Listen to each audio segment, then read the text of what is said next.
நித்திய ஸ்துதிக்குரிய பரிசுத்த நற்கருணைக்கு பக்தியாய் ஆராதனை எத்திசையும் புரிவோம். நித்திய ஸ்துதிக்குரிய பரிசுத்த நற்கருணைக்கு பக்தியாய் ஆராதனை எத்திசையும் புரிவோம். நித்திய ஸ்துதிக்குரிய பரிசுத்த நற்கருணைக்கு பக்தியாய் ஆராதனை எத்திசையும் புரிவோம். குரு எஸ்ரா அவர்கள் திருநூலை கையிலேந்தி ஆமேன் ஆமேன் என்று சொல்லி தொடர்ந்து இவ்வாறு கூறுகிறார். இன்று கடவுளாகிய ஆண்டவரின் திருநாள். நீங்கள் அழுது புலம்ப வேண்டாம். ஆண்டவரின் மகிழ்வே உங்களது வலிமை என்று அழகாக சொல்லுகிறார். ஆண்டவரின் நாள் இது. தருமையான நாளில் நம்முடைய தேவனை நாம் தேடி வந்திருக்கிறோம். திருப்பாடல் ஆசிரியர் அழகாக சொல்லுகிறார், ஆண்டவரை நாடுவோருக்கு நன்மை ஏதும் குறையாது என்று. இதோ நாம் ஒவ்வொருவரும் நம்முடைய தேவனை நாடி தேடி ஓடோடி வந்திருக்கிறோம்.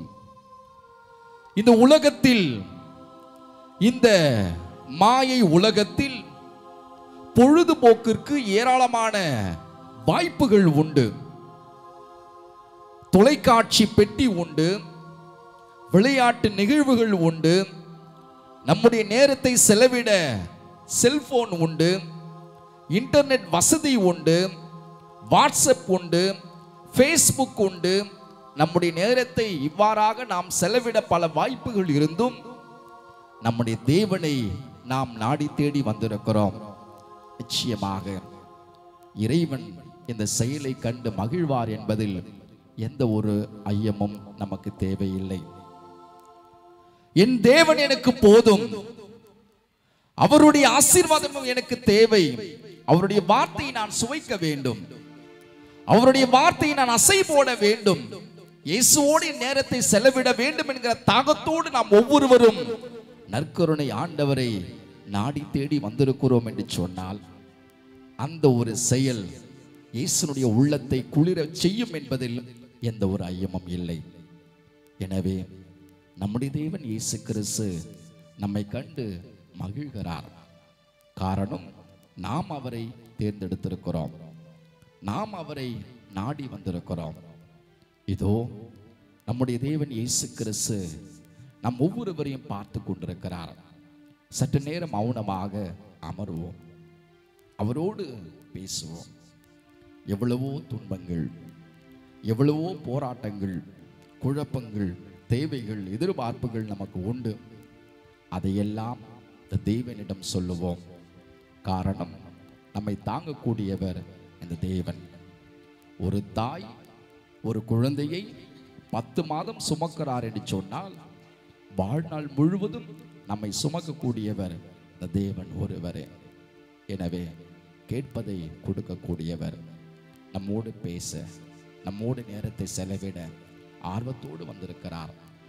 நாம் ஆர்வத்தோடு வந்திருக்கிறோமோ இல்லையோ, நமக்கு அப்படிப்பட்ட ஒரு தாகம் இருக்கிறதோ இல்லையோ, நிச்சயமாக இயேசுவுக்கு உண்டு. என் மகனை நான் சந்திக்க போகிறேன், என்னுடைய மகளை நான் சந்திக்க போகிறேன், என் மகனோடு நான் பேச போகிறேன், என் மகளோடு நான் நேரத்தை செலவிட போகிறேன் என்கிற அந்த தாகம் இயேசுவுக்கு நிச்சயமாக உண்டு. தாகத்தோடு வந்திருக்கிற இயேசுவோடு மௌனமாக பேசுவோம். அவரோடு இந்த அற்புதமான வேளையில் மௌனமாக நாம் பேசுகிற பொழுது, இயேசுவே என் தெய்வமே என்கிற பஜனையை நான் பாட, அந்த வார்த்தையை அசை போட்டு தொடர்ந்து நீங்கள் இயேசுவோடு பேச பாசத்தோடு கேட்டுக்கொள்கிறேன்.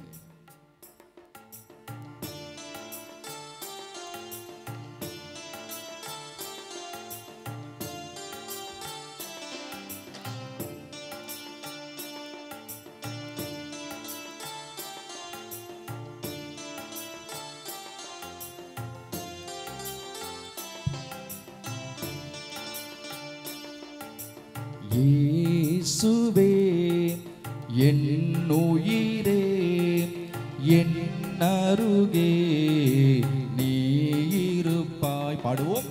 இயேசுவே என் உயிரே என் அருகே நீ இருப்பாய். இயேசுவே என் உயிரே என் அருகே நீ இருப்பாய். இயேசுவே என் உயிரே என் அருகே நீ இருப்பாய். இயேசுவே என் உயிரே என் அருகே நீ இருப்பாய். இயேசுவே என் உயிரே என் உயிரே என் அருகே என் அருகே நீ இருப்பாய். என் அருகே நீ இருப்பாய். இயேசுவே என் அன்பே என் இதயம் நீ இருப்பாய். இயேசுவே என் அன்பே என் அன்பே என் இதயம் என் இதயம் நீ இருப்பாய். இயேசுவே என் அன்பே என் இதயம் நீ இருப்பாய். இயேசுவே என் அன்பே என் அன்பே என் இதயம் என் இதயம் நீ இருப்பாய். இயேசுவே என் அன்பே என் இதயம் நீ இருப்பாய். இயேசுவே என் அன்பே என் அன்பே என் இதயம் என் இதயம் நீ இருப்பாய். என் இதயம் நீ இருப்பாய். இயேசுவே என் வாழ்வே என் துணையாய் நீ இருப்பாய். இயேசுவே என் வாழ்வே என் துணையாய் நீ இருப்பாய். இயேசுவே என் வாழ்வே என் துணையாய் நீ இருப்பாய்.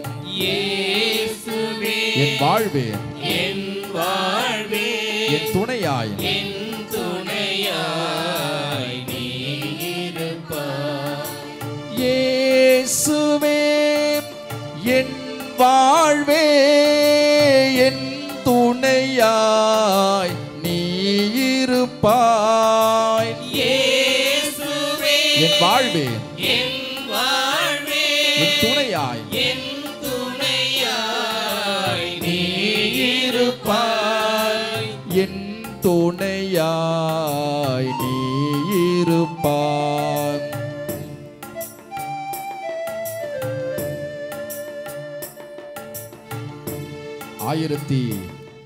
1814வது ஆண்டிலே மே மாதம் 22ஆம் தேதி புனித தொன்போஸ்கோவினுடைய வாழ்வில் நடைபெற்ற ஒரு சிறிய நற்கருணை புதுமை.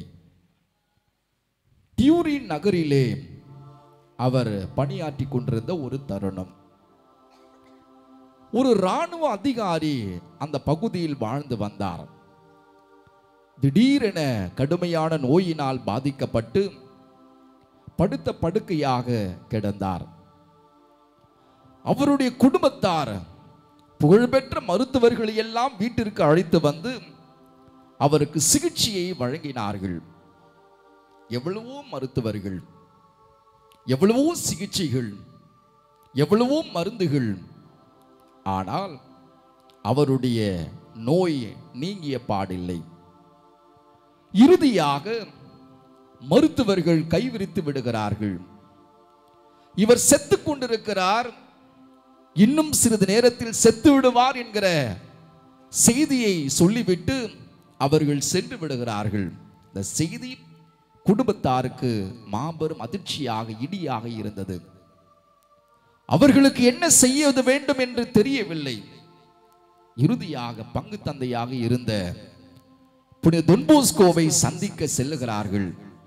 தந்தையே, எங்களுடைய தந்தை மரண தருவாயில் இருக்கிறார், நீதான் வந்து ஜெபிக்க வேண்டும் என்று தந்தையை அணுகுகிறார்கள், கேட்கிறார்கள். புனித தொன் போஸ்கோ நற்கருணை எடுத்துக்கொண்டு அந்த வீட்டிற்கு செல்லுகிறார். கண்களை மூடியபடி எந்த ஒரு அசைவும் இல்லாமல் அந்த இராணுவ அதிகாரி படுத்து கொண்டிருக்கிறார். ஏராளமான மக்கள் சூழ்ந்து கண்ணீரோடு இருப்பதை புனித தொன் போஸ்கோ பார்க்கிறார். நேராக அந்த இராணுவ அதிகாரியை அணுகி சென்று புனித தொன் போஸ்கோ சிறிது நேரம் ஜெபித்துவிட்டு தன்னுடைய கையில் இருந்த நற்கருணையை, இயேசுனுடைய உடலை அந்த இராணுவ அதிகாரிக்கு வழங்குகிறார். இராணுவ அதிகாரி கண்களை கூட திறக்கவில்லை, உயிர் மட்டும் இருந்தது, வாயும் அவரால் திறக்க முடியவில்லை.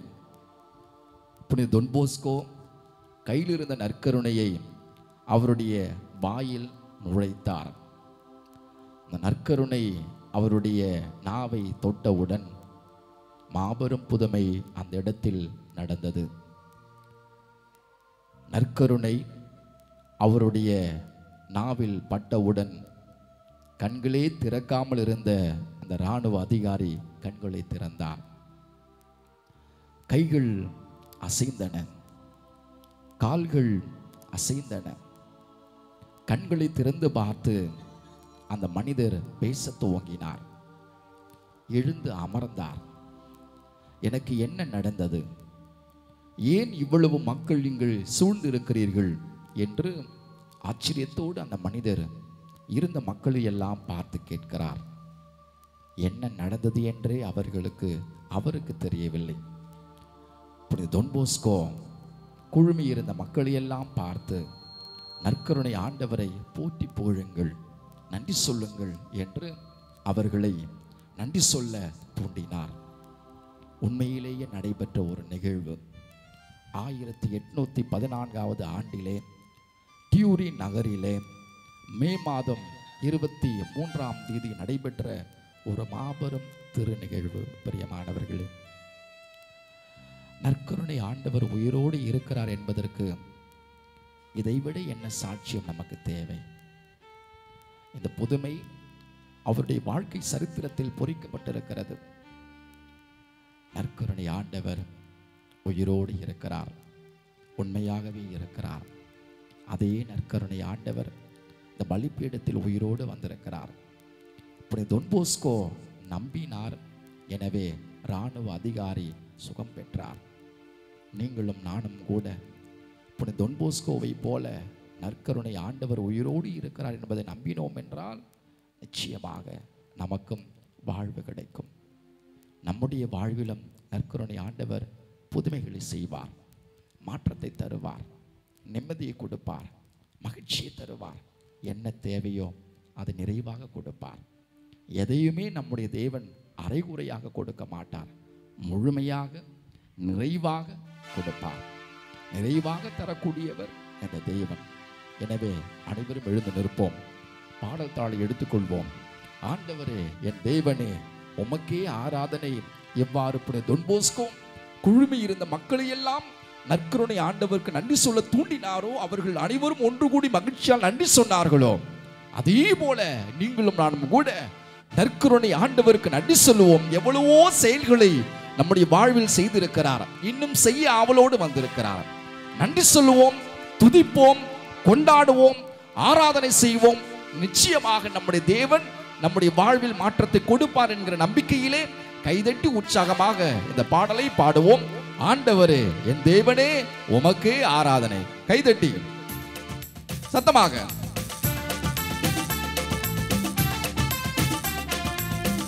என்ன சத்தமா? நற்கருணை ஆண்டவருக்கு முன்பாக நிற்கிறோம். தாவீது அரசனை போல குதூகலத்தோடு கொண்டாடுவோம் அவருடைய பிரசன்னத்தை.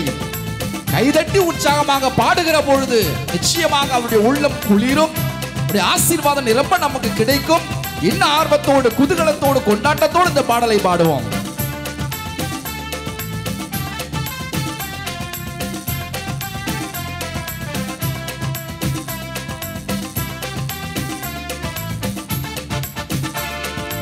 ஆண்டவரே என் தேவனே உமக்கே ஆராதனை, உமக்கே ஆராதனை. பாடுவோம். ஆண்டவரே என் தேவனே உமக்கே ஆராதனை, உமக்கே ஆராதனை. மீண்டுமாக. ஆண்டவரே என் தேவனே உமக்கே ஆராதனை, உமக்கே ஆராதனை. பரிசுத்தரே உமக்கே ஆராதனை, தூயவரே உமக்கே ஆராதனை என்று சொல்லி இன்னும் சத்தமாக குதூகலத்தோடு பாடுவோம்.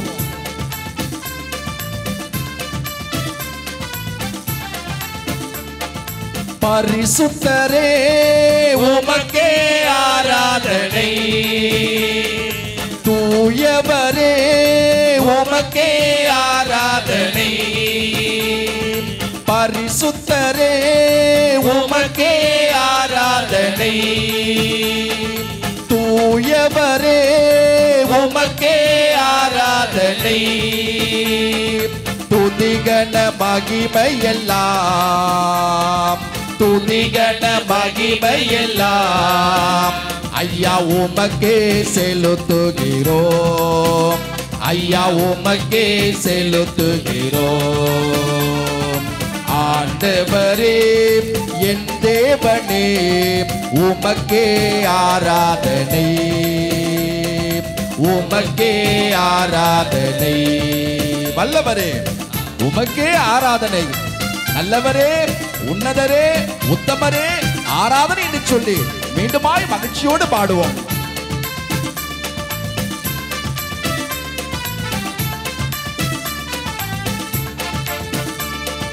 வல்லவரே உமக்கே ஆராதனை, நல்லவரே உமக்கே ஆராதனை.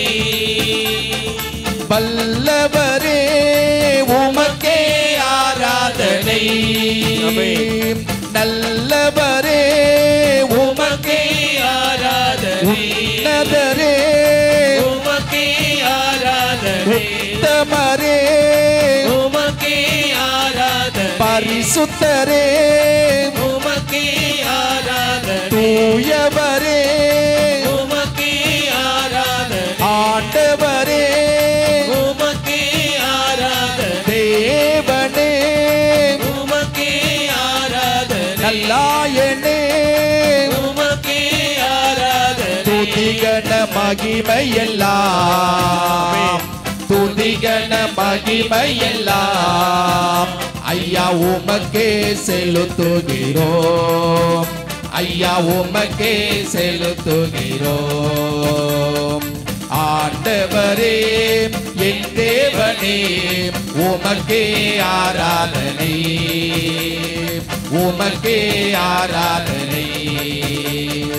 ஆண்டவரே என் தேவனே உமக்கே ஆராதனை, உமக்கே ஆராதனை. ஆண்டவரே என் தேவனே உமக்கே ஆராதனை, உமக்கே ஆராதனை, உமக்கே ஆராதனை, உமக்கே ஆராதனை, உமக்கே ஆராதனை, உமக்கே ஆராதனை. பிரியமானவர்களே, நாம் அனைவரும் நம்முடைய கைகளை எல்லாம் உயர்த்தி பிடிப்போமா? கரங்களை எல்லாம் உயர்த்தி நம்முடைய தேவைகளுக்காக ஜெபிக்க போகிறோம். இந்த இறைவன் இரக்கத்தின் ஆண்டவராக இருக்கிறார். கருணும் உள்ளம் படைத்தவர் இந்த தேவன். நாம் துன்புறுகிற பொழுது வேடிக்கை பார்க்க மாட்டார். வேதனைப்படுகிற பொழுது கண்டும் காணாமல் இவர் இருக்க மாட்டார். நம்முடைய வேதனையில் கூட இருக்கக்கூடியவர் இந்த தேவன். பல்வேறு துன்பங்களோடு, வேதனையோடு, கண்ணீரோடு, அவமானத்தோடு, தனிமையோடு, வெறுப்போடு, சோதனைகளோடு, குழப்பத்தோடு, ஏக்கத்தோடு, தவிப்போடு, போராட்டத்தோடு நாம் தேவனை நாடி வந்திருக்கிறோம். இவரிடம் கேட்போம், நிச்சயமாக வழங்குவார். நம்பிக்கையோடு கேட்டால் கொடுக்க தயாராக இந்த தேவன் இருக்கிறார். இந்த மண்ணுலகில் நம்முடைய தேவன் இயேசு கிறிஸ்து இருந்த பொழுது யாரெல்லாம் இவரை தேடி வந்தார்களோ உதவிக்காக, அவர்களை பார்த்த ஒரே கேள்வி, நம்புகிறீர்களா? என்னால் முடியும் என்று நம்புகிறீர்களா என்று கேட்டார். நம்புகிறோம் ஆண்டவர் என்று யாரெல்லாம் சொன்னார்களோ அவர்களையெல்லாம் பார்த்து மீண்டுமாக கூறுகிறார், உங்களுடைய நம்பிக்கை உங்களை சுகப்படுத்தியது என்று. எங்கு நம்பிக்கை இருக்கிறதோ அங்கு இயேசு அதிசயம் செய்வார். நம்பிக்கையோடு நாமும் கேட்போமா, ஜெபிப்போமா? கேளுங்கள். ஜெபங்களை எல்லாம் என்னுடைய பாதங்களில் ஒப்புக் கொடுங்கள். ஏராளமான நேசத்தோடு பாசத்தோடு அன்பு செய்கிற அற்புதமான தந்தையே ஆண்டவரே, இந்த புனிதமான நாளுக்காக உமக்கு நாங்கள் நன்றி சொல்லுகிறோம். இதோ ஆண்டவரே, நாங்கள் ஒவ்வொருவரும் ஏக்கத்தோடு உம்மிடம் வந்திருக்கிறோம். உம்மை சந்தித்தால் எங்களுடைய வாழ்வில் மாற்றம் பிறக்கும். உம்மோடு பேசினால் எங்களுக்கு ஆறுதல் கிடைக்கும். இந்த உலகில் இருக்கிற மனிதர்களால் கொடுக்க இயலாத ஆறுதலை, நிம்மதியை, அமைதியை நீர் கொடுப்பீர். அமைதி உங்களுக்கு உண்டாகுக என்று உம்முடைய வார்த்தையினால் சீடர்களுக்கு நிலையான அமைதியை கொடுத்தது போல எங்களுக்கும் அப்படிப்பட்ட நிலையான அமைதியை கொடுக்கக்கூடியவர் நீர் அல்லவா தேவன். ஆகவே தான் இன்று உம்மை தேடி வந்திருக்கிறோம். மனிதர்களை நம்பி அல்ல, உம்மை நம்பி வந்திருக்கிறோம் ஆண்டவரே. தொடும் எங்கள் ஒவ்வொருவரையும் பரிசுத்தமான, தூய்மையான, சுகமளிக்கக்கூடிய கரத்தினால் தொடும்படியாக ஜெபிக்கிறோம் ஆண்டவரே. எங்களுடைய வாழ்வில் எவ்வளவோ போராட்டங்கள், எவ்வளவோ துன்பங்கள் ஆண்டவரே, வலி, வேதனை, நோய், கடன் சுமை ஆண்டவரே, எங்களுக்கு விடுதலையை தாரும். இதையெல்லாம் எதிர்த்து போராடக்கூடிய சக்தியை தாரும், வல்லமையை தாரும். உம்முடைய பிரசன்னத்தை எங்களுக்கு கொடும் ஆண்டவரே. உம்முடைய உதவி அன்றி எங்களால் எதுவுமே செய்ய இயலாது. உம்முடைய அருள் துணை எங்களுக்கு தேவை. உம்முடைய உதவி எங்களுக்கு வேண்டும் ஆண்டவரே. உம்முடைய உதவி இல்லாமல் எங்களால் நாட்களை நகர்த்த இயலாது, ஒன்றும் செய்ய இயலாது. உம்முடைய உதவியை நாடி வந்திருக்கிறோம் ஆண்டவரே. தொடும் எங்கள் ஒவ்வொருவரையும் வல்லமையோடு தொடும்படியாக ஜெபிக்கிறோம் ஆண்டவரே. அன்பின் பரலோக பிதாவே, உம்முடைய பிள்ளைகள் வேண்டி நிற்கிற ஒவ்வொரு ஜெபத்தையும் கேளும். எவரால் அந்த ஜெபத்தை எல்லாம் நிறைவேற்றி தர முடியும்? உம்மால் அன்றி. ஜெபத்தை எல்லாம் கேளும் ஆண்டவர், நிறைவேற்றி தர மகிழ்ச்சிப்படுத்தும். இன்று இந்த பிள்ளைகள் இவருடைய தேவைகளுக்காக ஜெபித்துக் கொண்டிருக்கிறார்கள். அடுத்த முறை இந்த இடத்திற்கு வருகிற பொழுது உமக்கு நன்றி சொல்ல வர வேண்டும், சாட்சிகளாக நிற்க வேண்டும். ஆண்டவரே, கடந்த முறை வந்தோம், ஜெபித்தோம், எங்களுடைய ஜெபங்கள் கேட்கப்பட்டன, நன்றி ஆண்டவரே என்று மகிழ்ச்சியோடு மீண்டுமாக இந்த பிள்ளைகள் இந்த இடத்திற்கு வர வேண்டும். அப்படியாய் இவர்கள் ஒவ்வொருவரையும் சாட்சியமுள்ள பிள்ளைகளாக மாற்றும்படியாக ஜெபிக்கிறோம் ஆண்டவரே. குழுமி இருக்கிற ஒவ்வொரு குடும்பத்தையும் ஆசீர்வதியும். இந்த குடும்பங்களிலே தங்கும் உம்முடைய அன்பையும், பாசத்தையும், மன்னிப்பையும், சமாதானத்தையும், நிம்மதியும், அமைதியும், மகிழ்ச்சியும் தரும்படியாக ஜெபிக்கிறோம் ஆண்டவரே. குழுமி இருக்கிற எல்லா குழந்தைகளுக்காகவும், படிக்கிற பிள்ளைகளுக்காக மன்றாடுகிறோம். இளையோருக்காக, முதியோருக்காக, கடன் சுமையால் தோண்டு போயிருக்கிற மக்களுக்காக, நோயிற்றோருக்காக, ஏழைகளுக்காக, அனாதைகளுக்காக, கைவிடப்பட்டோருக்காக, கைமண்களுக்காக ஜெபிக்கிறோம் ஆண்டவரே. வேலையில்லாமல் துன்புகிற ஒவ்வொருவரையும் ஆசீர்வதியும். திருமணம் ஆகாதவர்கள், குழந்தை பாக்கியம் இல்லாதவர்கள், குடி பழக்கத்திற்கு, போதை பழக்கத்திற்கு அடிமையாக இருக்கிற பிள்ளைகள் ஒவ்வொருவரையும் ஆசீர்வதியும். நோயினால் துன்புறுகிற ஒவ்வொருவருக்கும் சுகத்தை கொடும். இதோ இந்த அருமையான நாளிலே ஆண்டவரே, செங்கை மறை மாவட்டத்திற்காக 10 திருத்தொண்டர்கள் தங்களையே குருக்களாக மாற தயார்படுத்திக் கொண்டிருக்கிறார்கள், பயிற்சி எடுத்துக் கொண்டிருக்கிறார்கள். இந்த அருள் தலத்திலே அவர்கள் தியானத்தை மேற்கொண்டிருக்கிறார்கள். ஒவ்வொருவரையும் தொடும், ஒவ்வொரு திருத்தொண்டரையும் தொடும் ஆண்டவரே.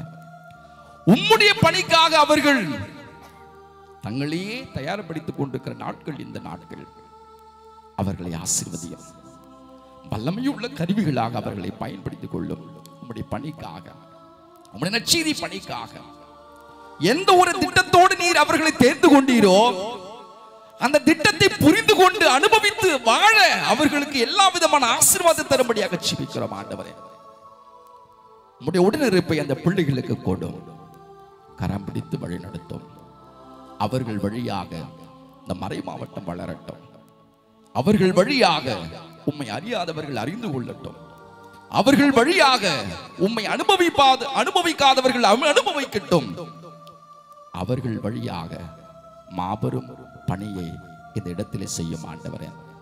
தொடர்ந்து குழுமி இருக்கிற எங்கள் ஒவ்வொருவரும் தொட்டு ஆசீர்வதிக்க வேண்டும் என்று சொல்லி மீண்டும் கரங்களை தட்டி உற்சாகமாக, ஆண்டவரே என் தேவனே உமக்கே ஆராதனை என்று இந்த பாடலை குதூகலத்தோடு பாடும். கைதட்டி இன்னும் உற்சாகமாக, ஆண்டவருடைய ஆசீர்வாதம் நம் மீது இறங்கி வந்து கொண்டிருக்கிறது என்கிற நம்பிக்கையிலே இந்த பாடலை பாடும். இது ஆர்வத்தோடு